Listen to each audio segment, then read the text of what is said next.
Welcome to the next lecture of sphere. ठीक है, तो इसके पहले हमने एक ही लेक्चर अटेंड किया था स्फीयर का, भी ये सेकेंड लेक्चर है। ठीक है, तो स्टार्ट करते हैं।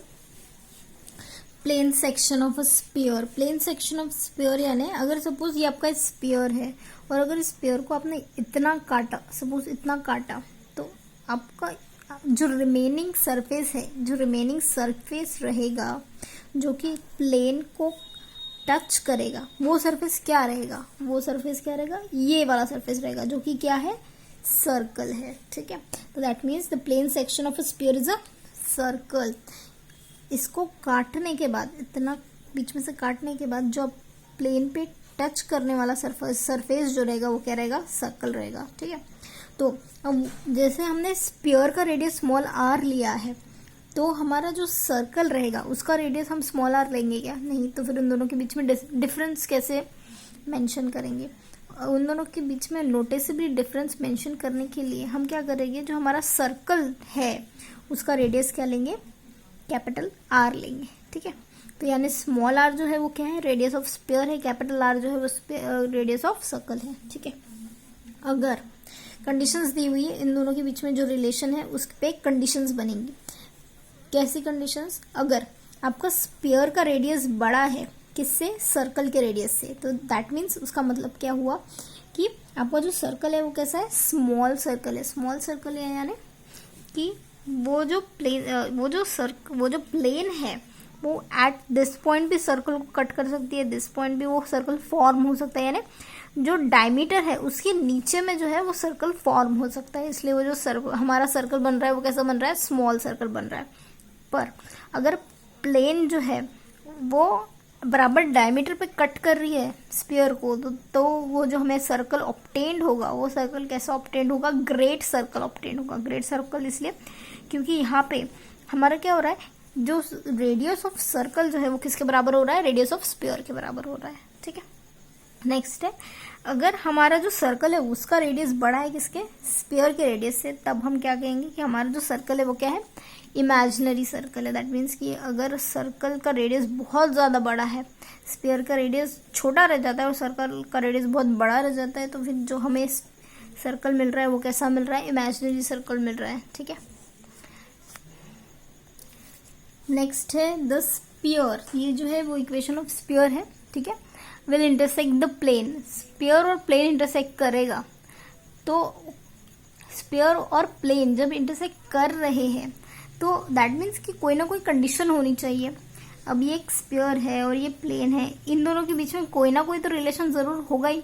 तो वो रिलेशन क्या है कि अगर कोई स्फीयर किसी प्लेन को टच करता है तो क्या होगा कि ये जो L(x(my(n(z) इक्वल टू P, इसमें क्या है? ये जो इक्वेशन है वो क्या है? प्लेन का इक्वेशन है। ठीक है, तो अगर कोई स्फीयर प्लेन को टच करता है, इंटरसेक्ट करता है, तो हम क्या कहेंगे कि ये वाली कंडीशन फॉलो होगी। और ये कंडीशन क्या है? ये कंडीशन क्या है कि ये L² m² plus n² into U² V² W² minus D, ये क्या है? रेडियस ऑफ स्फीयर है। ठीक है, यानी रेडियस ऑफ स्फीयर और ये प्लेन का कोऑर्डिनेट्स का स्क्वायर, ये जो है ये क्वांटिटी जो है वो हमेशा क्या रहेगी? बड़ी रहेगी। किससे? UL plus VM plus WN plus P से। ठीक है, तो यहाँ पे देखिए ये L M N plus P तो एज इट इज ओके, आप समझ जाओगे कि L M N और P कहाँ से ले रहे हैं। पर यहाँ से UV W क्या है? ये UV minus U minus V minus W जो है वो क्या होते हैं? हमारे minus U minus V minus W क्या होते हैं? ये हमारे स्फीयर के सेंटर होते हैं ना। स्फीयर के सेंटर क्या होते हैं? Minus U minus V minus W होते हैं। अगर आप इक्वेशन ऑफ प्लेन में ये वैल्यू डालोगे, ठीक है, क्यों? क्योंकि जो प्लेन का इक्वेशन है, हमारा जो प्लेन का इक्वेशन है ना, वो सर्कल के इक्वेशन को कहीं कुछ हद तक सेटिस्फाई करेगा ना। तो हम क्या लिख सकते हैं कि यहाँ पे प्लेन का इक्वेशन क्या है? L(x(my) nz minus P equal to 0 है। ठीक है, ये हमारा प्लेन का इक्वेशन है। पर अगर इसमें आपने x की जगह माइनस y की जगह पुट किया, z की जगह पुट किया वैल्यू, तो आपको क्या मिलेगा? L माइनस वैल्यू कॉमन आएगी, यहाँ पे हमें क्या मिलेगा? LU my mv और एन डब्ल्यू, ठीक है, प्लस पी इक्वल टू 0, यानी इस तरीके से वैल्यू आपको मिलेगी, है ना। यानी ये वैल्यू क्या होगी, l u m v plus n डब्ल्यू प्लस पी। तो यानी इसी तरीके से हमने ये वैल्यूज जो है वो डिराइव किए। यानी ये जो हमारा प्लेन का इक्वेशन था, उस प्लेन के इक्वेशन में हमने सर्कल के पॉइंट डाले, सर्कल के पॉइंट डाल के ये इक्वेशन हमको ऑब्टेन्ड हुआ। अब ये जो इक्वेशन हमें ऑब्टेन्ड हुआ, वो वैल्यू जो है वो क्या, उसका स्क्वायर जब आप लोगे तो वो स्क्वायर जो है वो क्या होगा, लेस देन इक्वल टू ये किसके कोऑर्डिनेट्स, प्लेन के कोऑर्डिनेट्स का स्क्वायर प्लस रेडियस के स्क्वायर, ठीक है। यानी ये वैल्यू जो है वो बड़ी रहेगी, किससे, हमने जो वैल्यू प्लेन के इक्वेशन में सब्स्टिट्यूट की है उस वैल्यू से, ठीक है। नेक्स्ट है इक्वेशन ऑफ सर्कल। तो इक्वेशन ऑफ सर्कल देखिए, अब तक आपने इक्वेशन ऑफ स्फीयर देखा था, हाँ, इक्वेशन ऑफ सर्कल नहीं देखा था। तो अगर हमने एक स्फीयर को एक प्लेन से इंटरसेक्ट किया है तो आपको क्या मिला है, इक्वेशन ऑफ सर्कल मिला है। तो वो जो सर्कल मिला है उस सर्कल का इक्वेशन भी तो आपको मिलना चाहिए।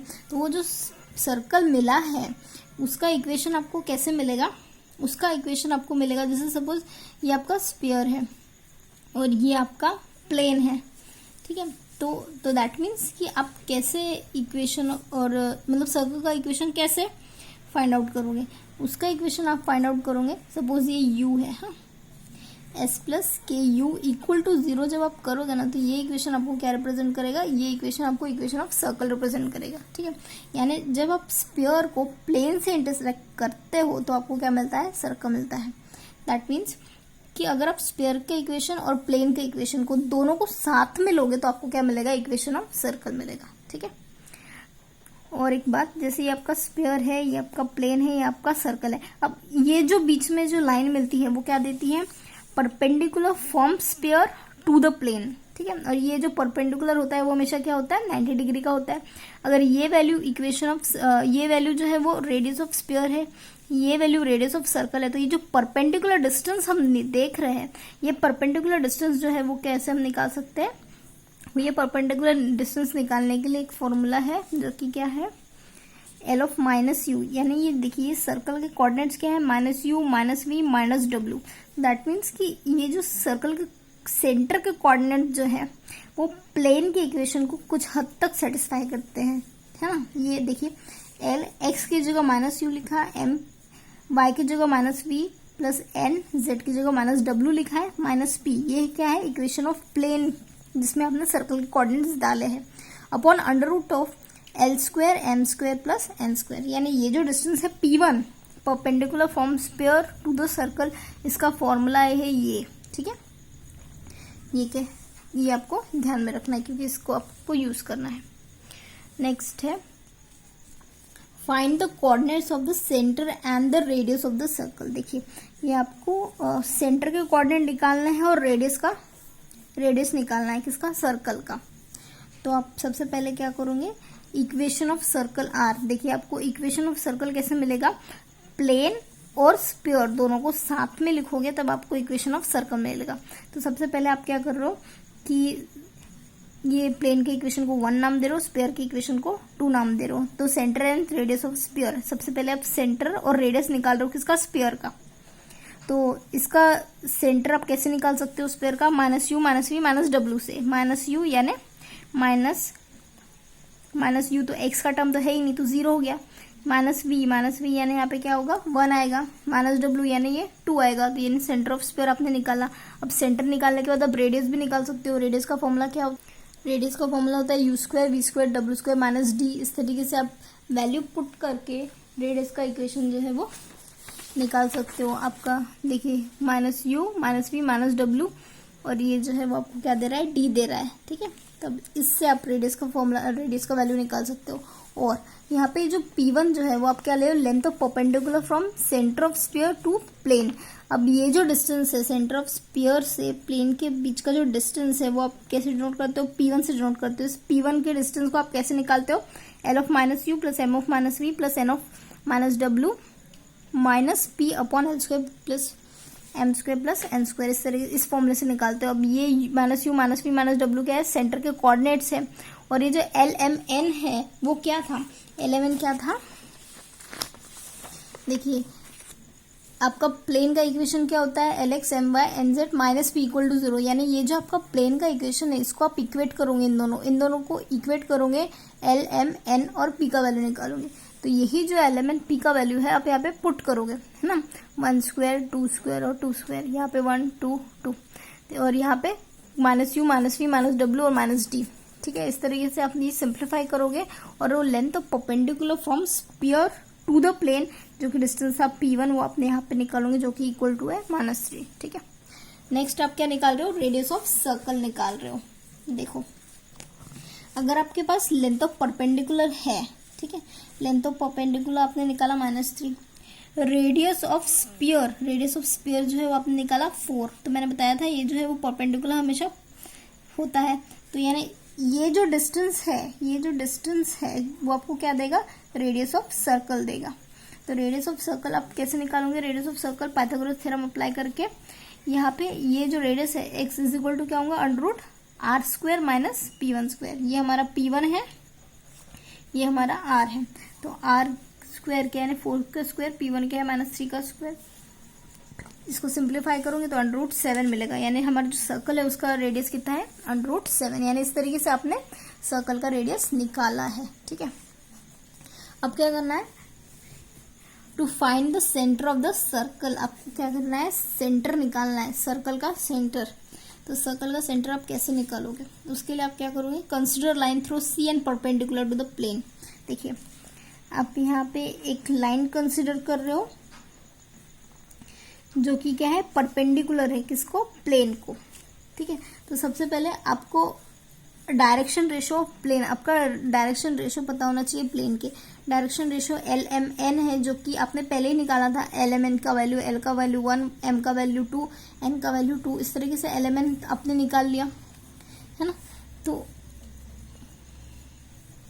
डायरेक्शन रेशो निकालने के बाद अब जो लाइन है, then the line through 0 1 2 and perpendicular to equation 1। देखिए ये जो लाइन है जो कि कहाँ से, सेंटर से हमारे प्लेन पे परपेंडिकुलर थी, सेंटर से हमारे प्लेन पे परपेंडिकुलर थी। अब ये प्लेन का इक्वेशन के थ्रू हम यहाँ से निकाल सकते हैं।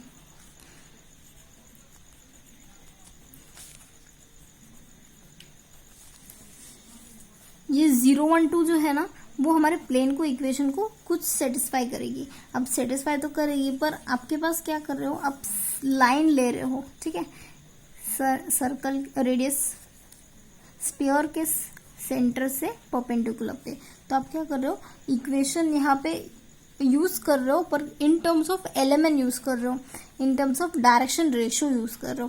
तो जैसे अगर ये पॉइंट जो है अगर वो सेटिस्फाई करता है तो वो कैसे होगा, x - 0 upon L plus equal to y - 1 upon M equal to z - 2 upon N। यहाँ पे देखिए ये 0, ये 1 और ये 2 ये सेंटर के कोऑर्डिनेट्स है और यहाँ पे ये LMN ये हमने डायरेक्शन रेशियो लिया है प्लेन का। अब ये जो डायरेक्शन रेशियो लिया है प्लेन का इक्वल टू अल्फा माना है।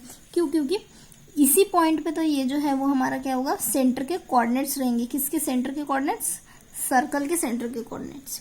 तो इसलिए आप क्या करोगे, यहाँ से x का वैल्यू अल्फा निकालोगे, यहाँ से 2 अल्फा प्लस 1 आपको सेंटर का कोऑर्डिनेट मिल जाएगा। 2 अल्फा प्लस 2 आपको सेंटर का कोऑर्डिनेट दे रहा है सर्कल का। ठीक है, this point must lie on the plane. अब ये जो पॉइंट हमें मिला है ये पॉइंट जो है वो हमारे प्लेन पे रहना चाहिए। तो हम क्या करेंगे, XYZ में ये वैल्यूज पुट अप करेंगे सो दैट हम अल्फा का वैल्यू निकाल सके। अब ये जो अल्फा का वैल्यू हमने निकाला है, वो अल्फा का वैल्यू हमने निकाला है 1। तो दैट मीन्स कि ये जो पॉइंट था उसमें आप 1 का वैल्यू पुट करोगे। अब ये जो पॉइंट निकाला है 1 3 4 ये क्या है, सेंटर है किसका, सर्कल का। तो यानी इस तरीके से आपने सेंटर निकाला है सर्कल का। देखिए आपने स्टार्ट कहाँ से किया, आपने स्फीयर की इक्वेशन से स्टार्ट किया।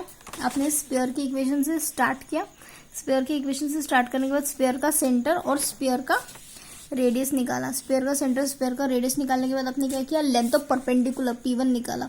अब इस लेंथ ऑफ परपेंडिकुलर P1 निकालने से फायदा क्या हुआ कि आपने रेडियस ऑफ सर्कल जो है वो यहाँ से निकाल पाए। रेडियस ऑफ सर्कल निकालने के बाद आपका दूसरा मोटिव क्या है, दूसरा मोटिव ये है कि आप सेंटर ऑफ सर्कल निकालो।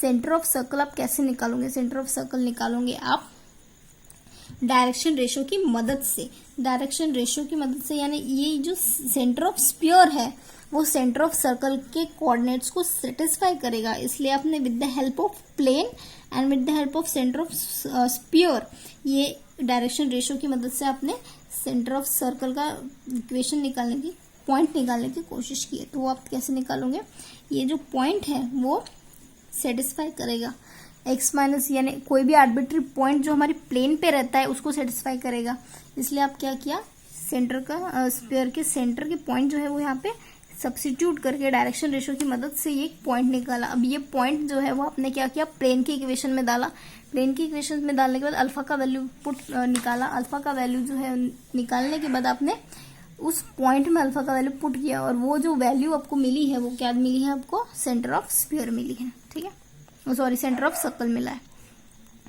नेक्स्ट नोट है, the curve of intersection of two sphere is a circle. अगर आप दो स्फीयर्स लेते हो, उनका जो जहां पे वो मिलते हैं वो क्या होते हैं, वो क्या है, सर्कल होता है, ठीक है। Find the equation of sphere through the circle and the point. आपको क्या करना है, यहाँ पे इक्वेशन ऑफ स्फीयर निकालना है, ठीक है, जो कि क्या कर रहा है, इस सर्कल से पास हो रहा है और इस प्लेन से पास हो रहा है और इस पॉइंट से पास हो रहा है। तो आप सबसे पहले s इज इक्वल टू, ये सर्कल का इक्वेशन लिखा आपने और ये प्लेन का इक्वेशन लिखा, ठीक है। तो इक्वेशन ऑफ स्फीयर जो है उसे आप कैसे लिखते हो, s प्लस के यू के फॉर्म में लिखते हो। ये जो है s प्लस के यू, ये आपको क्या देगा, इक्वेशन ऑफ स्फीयर देगा। तो आप क्या कर रहे हो, s प्लस के यू लिख रहे हो, दैट मीन्स कि जब आप k की वैल्यू चेंज करते जाओगे ना, वैसे वैसे जैसे जैसे आप k का वैल्यू चेंज करोगे वैसे वैसे आपको स्फीयर के वैल्यूज मिलते जाए, मतलब वैसे वैसे आपको स्फीयर फॉर्म होते जाएगा, इसलिए यहाँ पे s प्लस के यू लिखा है, जो कि आपको टोटल क्या देगा, स्फीयर का इक्वेशन देगा। इसमें आपको क्या करना है, मेनली आपको k का वैल्यू फाइंड आउट करना है। k का वैल्यू फाइंड आउट करके जस्ट आपको इक्वेशन 1 में पुट करना है, जो इक्वेशन आपको मिलेगा वो स्फीयर का इक्वेशन रहेगा, ठीक है। तो आपने ये s प्लस के यू इक्वल टू 0 लिखा। अब ये जो इक्वेशन आपने बनाया है, आपको क्या दिया हुआ है कि इस पॉइंट से भी आपका स्फीयर पास हो रहा है, दैट मीन्स कि आप क्या कर सकते हो, एक्स वाई जेड की जगह 1 2 3 का वैल्यू लिख सकते हो। तो 1 2 3 का वैल्यू लिखने के बाद आप क्या करोगे, के का वैल्यू निकालोगे। अब ये जो के का वैल्यू निकाला है वो आप क्या करोगे, फिर से इक्वेशन 1 में पुट करोगे। इक्वेशन 1 में पुट करने के बाद इसको रीअरेंज करेंगे और जो इक्वेशन आपको मिलेगा वो क्या रहेगा, इक्वेशन ऑफ स्फीयर रहेगा, ठीक है। तो इस तरीके से आपने के का वैल्यू पुट किया है, के का वैल्यू पुट करके रीअरेंजमेंट करके आपको ये इक्वेशन ऑफ स्फीयर मिला है, ठीक है। नेक्स्ट है, find the equation of sphere for which the circle and plane is a great circle. क्या कह रहा है कि आपको इक्वेशन ऑफ स्फीयर निकालना है, जिसमें आपको ये सर्कल दिया हुआ है और ये प्लेन दिया हुआ है। अब ये सर्कल और प्लेन जो है वो कैसे टच कर रहे हैं एक दूसरे को, ग्रेट सर्कल पे टच कर रहे हैं। ग्रेट सर्कल पे टच कर रहे हैं, यानी यहाँ पे आपको ये यहाँ पे जो आपको मिल रहा है, ये आपको डायमीटर मिल रहा है, ठीक है। Small r is equal to capital r मिल रहा है, ये स्फीयर का रेडियस और ये सर्कल का रेडियस, ठीक है। For a great circle the plane passes through the centre of the sphere, ठीक है, स्फीयर के सेंटर से पास होता है ग्रेट सर्कल के लिए। Equation of sphere passing through the given circle. देखिए स्फीयर का इक्वेशन निकालना है, तो सबसे पहले आप सर्कल s प्लस के यू करोगे इक्वल टू 0, ठीक है, s प्लस के यू इक्वल टू 0 लिखोगे। अब यहाँ पे थोड़ा सा रीअरेंज करके आप ये वैल्यू लिखोगे। अब इसमें आप क्या करोगे, ये जो इक्वेशन है उसमें आप क्या करोगे, सेंटर ऑफ स्फीयर निकालोगे। सेंटर ऑफ स्फीयर कैसे निकलेगा, माइनस यू माइनस वी। देखिए यहाँ पे 2 टाइम्स चाहिए था, 2 भी चाहिए था ना, तब आप ये करोगे तो यहाँ पे 3k plus 7 minus 3k plus 7/2 किया, और ये वैल्यू माइनस 2k प्लस 1, ये minus u minus v minus डब्ल्यू, ये सेंटर ऑफ स्फीयर निकाला आपने, ठीक है। इससे अब सेंटर ऑफ स्फीयर निकालने के बाद आप क्या करोगे, ये जो पॉइंट है वो क्या कहाँ से पास करेगा, ये हमारे प्लेन से पास करेगा, क्योंकि हमारा प्लेन कहाँ से पास हो रहा है, उसके सेंटर से, स्फीयर के सेंटर से पास हो रहा है, इसलिए ये कोऑर्डिनेट्स जो है वो प्लेन की इक्वेशन को सेटिस्फाई करेंगे। तो हम क्या करेंगे, ये वैल्यू जो है वो कहाँ पे डालेंगे, प्लेन के कोऑर्डिनेट्स में, प्लेन की इक्वेशन में डालेंगे। प्लेन की इक्वेशन में डालने के बाद आप क्या करोगे, के का वैल्यू फाइंड आउट करोगे। प्लेन का इक्वेशन में डालने के बाद आप क्या करोगे, के का वैल्यू फाइंड आउट करोगे। के का वैल्यू फाइंड आउट करने के बाद आप जस्ट उस जो आपने इक्वेशन बनाया था, इक्वेशन 1, ये जो इक्वेशन आपने बनाया था इक्वेशन 1, इस इक्वेशन 1 में आप के का वैल्यू पुट करोगे जो कि क्या है -1। तो जहाँ पे भी के है वहाँ पे आप -1 वैल्यू पुट करो और जो इक्वेशन मिलेगा आपको वो क्या रहेगा, रिक्वायर्ड इक्वेशन ऑफ स्फीयर रहेगा। ठीक है, नेक्स्ट है note a sphere cuts the sphere. यहाँ पे 2 स्फीयर है। ठीक है, अब ये 2 स्फीयर है इन अ ग्रेट सर्कल। अब ये जो 2 स्फीयर है वो ग्रेट सर्कल में कब कट करेंगे, ग्रेट सर्कल में यानी वो दोनों जो है वो एक दूसरे को डायमीटर में कब कट करेंगे, एक दूसरे के डायमीटर में कब करेंगे, एक दूसरे के सेंटर से कब पास हो गए, जब ये वाला कंडीशन जो है वो सेटिस्फाई होगा। कौन सा कंडीशन है, 2 टाइम्स यू डैश है ना। फर्स्ट स्फीयर का सेंटर जो है वो क्या होगा, -u -v -w, इसका -u dash -v dash -w dash. तो ये रिलेशन होना चाहिए 2 times u dash plus v dash plus w dash is equal to 2 times r dash square. r dash क्या है, रेडियस ऑफ सेकेंड स्फीयर है, plus d dash. d क्या है, ये देखिए यहाँ पे जो कॉन्स्टेंट था ये d और ये जो था सेकेंड d डैश रहेगा। ठीक है, plus d dash is equal to 0। यानी 2 स्फीयर जो है वो एक दूसरे